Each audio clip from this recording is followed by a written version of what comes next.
আল্লাহ আমার আশা পূর্ণ করছে। আমি আল্লাহর কাছে লাখ লাখ শুকরিয়া আদায় করি। আমি শারীরিকভাবে অসুস্থ। আমি কিছুদিন আগে কক্সবাজারে খেলা গেছে, সাতক্ষীরাতে খেলা গেছে।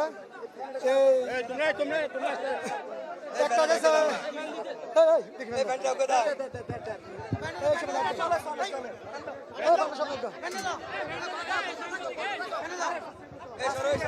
আমি আপনার গেছে শনিবার এবং সোমবার আমি দুইটা খেলা খেলছি, একটা কক্সবাজার, একটা হচ্ছে সাতকানিয়া। তো আসলে আমি শারীরিকভাবে সুস্থ ছিলাম না। তো আমার যে মনের আশাটা, জানি আমার জীবনটা বাজি লেখতে হোক, এই কিস্তে যে কোনো উপায় আমি চ্যাম্পিয়ন হবো। তো আল্লাহ আমার আশা পূর্ণ করছে। আমি আল্লাহর কাছে লাখ লাখ শুকরিয়া আদায় করি। তো সকলে আমার জন্য দোয়া করবেন। আমি মাটির খেলা, এই কুমিল্লা যে কুস্তি খেলা হয়, এই কুস্তি খেলা আমি 12 বছর যাবো চ্যাম্পিয়ন একটা না। আমি চট্টগ্রাম লালদিঘির ময়দানে আব্দুল জব্বর সাহেবের বলি খেলাত আমি তিনবার চ্যাম্পিয়ন হয়েছি। আমি তিনবার অংশগ্রহণ করে আমি হেডটিক জয় করেছি।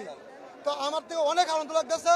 তো আমার তো যেটুকু এত বেশি আনন্দ লাগতেছে, আমার কুমিল্লা জেলার মানুষ, হোমনা থানার, গানমরা ইউনিয়নের, মণিপুরের মানুষ অনেক আনন্দ উপভোগ করতেছে অলরেডি। তো আমার থেকে জীবনে আমার কোনো চাওয়া না, আমার সবচেয়ে বড় যে চাওয়াটা ছিল যেটা আমি কুস্তি খেলায় নিজের জীবনটা বাজি রেখে হোক আমি হেডটিক করবো।